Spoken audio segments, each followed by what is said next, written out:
E hoje, os britânicos vão às urnas ou para corroborar a ascensão, pelo menos as pesquisas, dos conservadores e Boris Johnson, ou quem sabe o contrário, porque as últimas pesquisas mostraram uma curva ascendente até mesmo dos trabalhistas, né, de Jeremy Corbyn, e também do Brexit. Tudo é possível, segundo as últimas pesquisas, mas é talvez ainda mais possível que os Tories de Boris Johnson tenham, sim, a maior votação, a mais expressiva, pelo menos, das últimas décadas.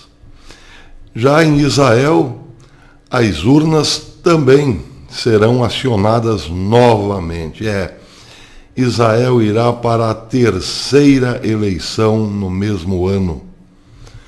Primeiro, quem teve a oportunidade de formar gabinete, uma oportunidade dada pelo presidente Rivlin, foi Benjamin Netanyahu. Ele não conseguiu formar a maioria no Knesset.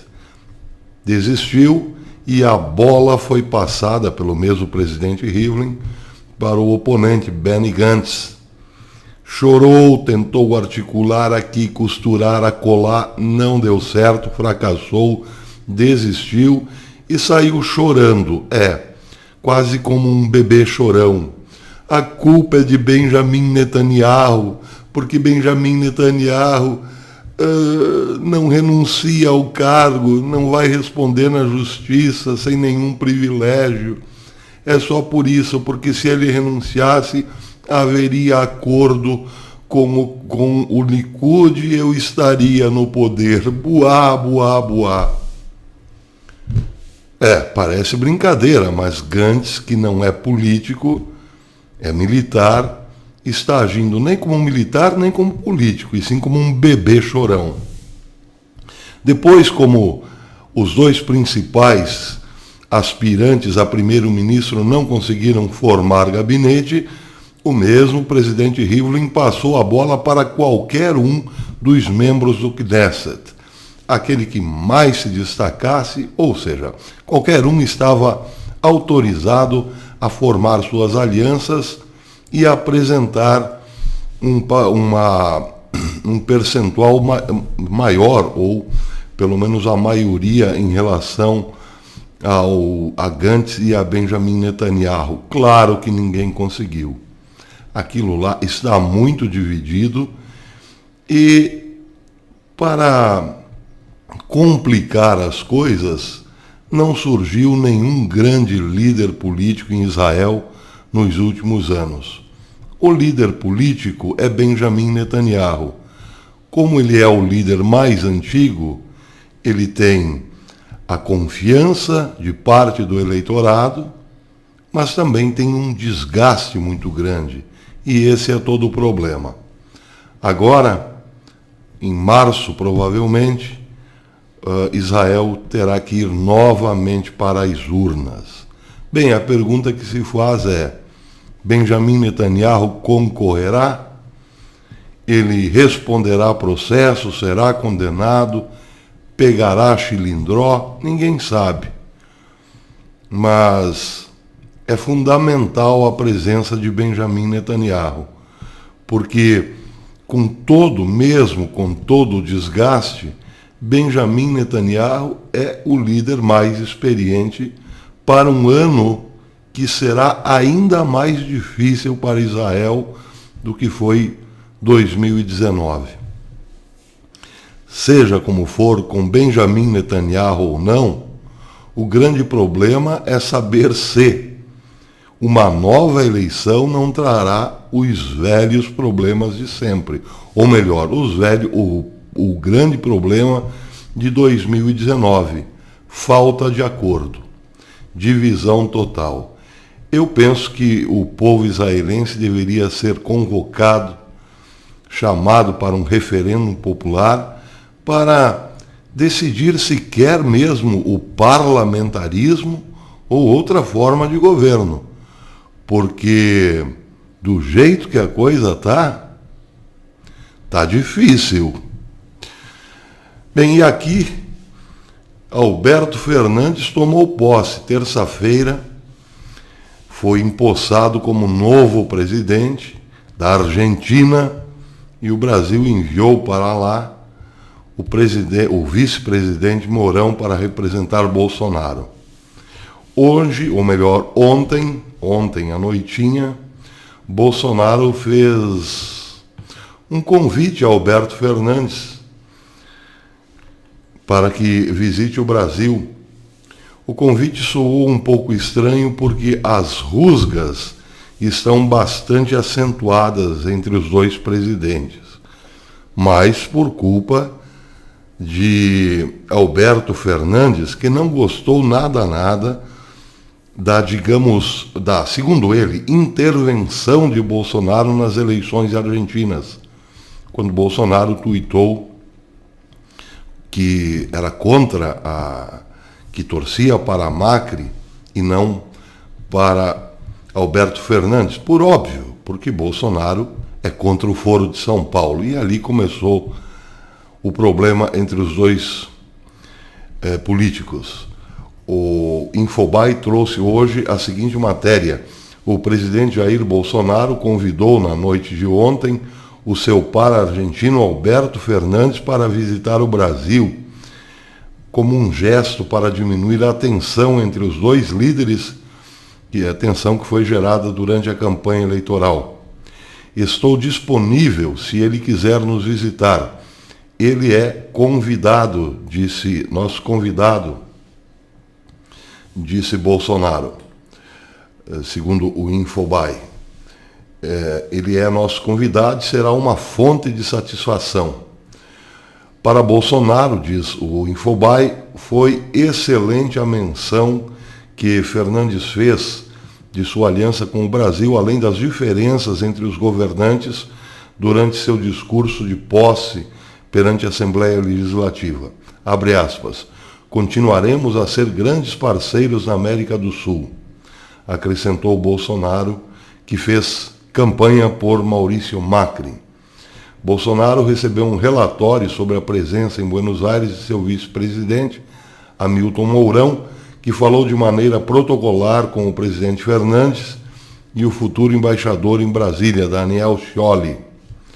Bolsonaro destacou o comércio entre os dois países e disse que Fernandes agora fala de maneira diferente contra o acordo entre Mercosul e União Europeia. No finalzinho do vídeo eu volto para comentar. Mas o fato interessante mesmo sobre a posse foi protagonizado por Maurício Claver Carone.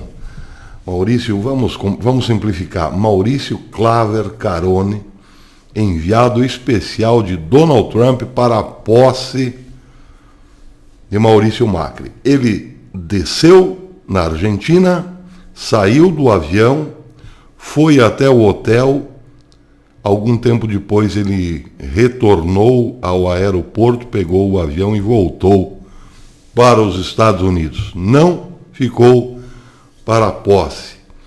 O jornal El Clarín disse que o convidado especial, Maurício Claver Carone,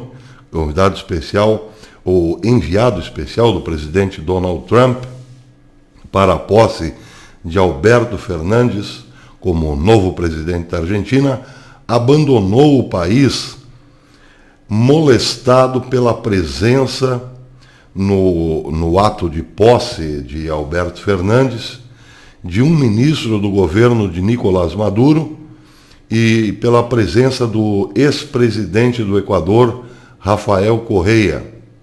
Assim, após a saída antecipada, Claver Carone não assistiu na terça à cerimônia de entrega da faixa presidencial. Lá eles usam o termo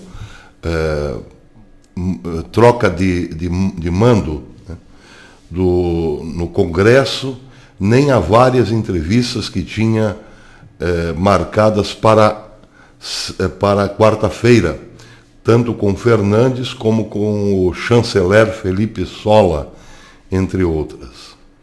Bem, o representante de Donald Trump disse o seguinte, bastante irritado: devido a alguns convites e algumas surpresas que desafortunadamente recebemos ao chegar em Buenos Aires, decidi não ir à posse e volto agora mesmo, volto cedo para os Estados Unidos. Não terei as reuniões de trabalho que tinha programadas para amanhã de quarta-feira, declarou Claver Caron ao Clarim. Ele continua dizendo: Jorge Rodrigues, que é ministro de Maduro, e Maduro não trazem nenhum benefício à Argentina. Evo Morales, que receberá asilo na Argentina de Alberto Fernandes, ele continua dizendo: Evo Morales não traz nenhum benefício à Argentina.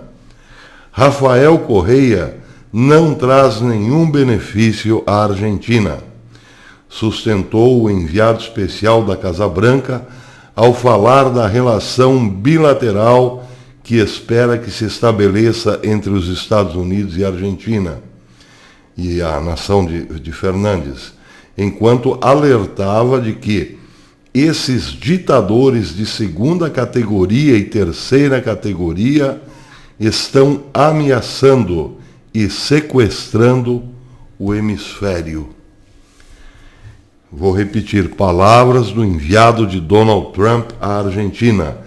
Esses ditadores de segunda e terceira categoria estão ameaçando e sequestrando ao hemisfério. Muito bem. O enviado de Donald Trump desceu na Argentina para a posse de Fernandes, foi ao hotel, deu um tempinho, retornou ao aeroporto e cascou fora, como se diz lá em Minas. Não foi sequer a posse do comunista Alberto Fernandes.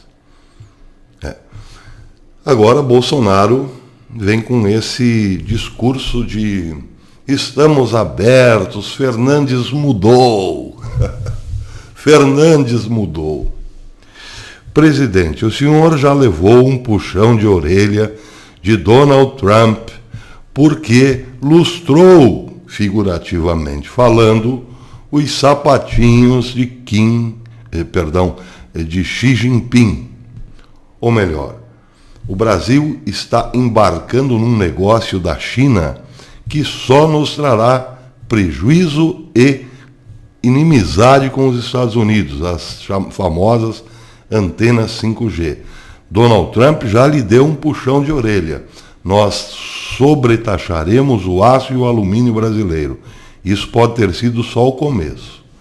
Agora, irritadíssimo, um representante de Trump que está a todo momento com Trump no telefone, nem sequer vai à posse de Alberto Fernandes. É como se, imaginem, Mourão chega na Argentina, descobre que a comunistada, os ditadores de segunda, terceira e quarta categoria estarão todos lá presentes na posse. Mourão faz meia volta e retorna para Brasília.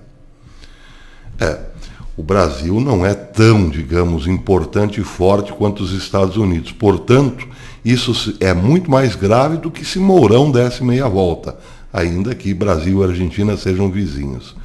Mas está dado ali um claro recado de Donald Trump à Argentina. Uma espécie de nós não faremos nenhum grande negócio enquanto vocês estiverem no poder. Bem, pode ser que tudo isso que Bolsonaro esteja... Esse sangue doce de repente com a Argentina pode ser também um grande teatro, obviamente, porque Se lembrarmos o comportamento de Donald Trump com os seus piores inimigos, vamos ver que ele fala mais ou menos assim. Eu adoro Kim Jong-un, gosto muito dele, nunca me entendi tão bem com uma pessoa quanto me entendo com Kim Jong-un. E claro, lá por trás dos bastidores, a coisa fervendo entre Estados Unidos e Coreia do Norte. Tensão e mais tensão. Com Xi Jinping a mesma coisa. Ele é um herói do povo chinês. Gosto muito dele. E nos bastidores, a tensão da guerra comercial aumentando. É Donald Trump. Ele dá uma no ferro, e ele dá uma no cravo, como se diz, e outra na ferradura.